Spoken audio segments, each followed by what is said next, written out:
মনোমর মেঘের সঙ্গী উড়ে চলে দিক দিগন্তের পানে, নিঃসীম শূন্যে শ্রাবণ বর্ষণ সঙ্গীতে রিমিঝিম রিমিঝিম রিমিঝিম।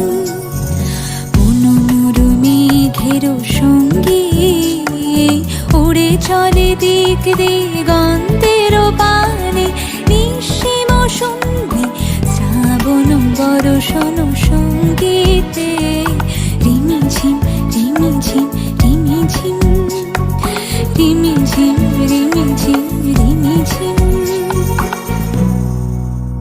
মনোমর হংস বলা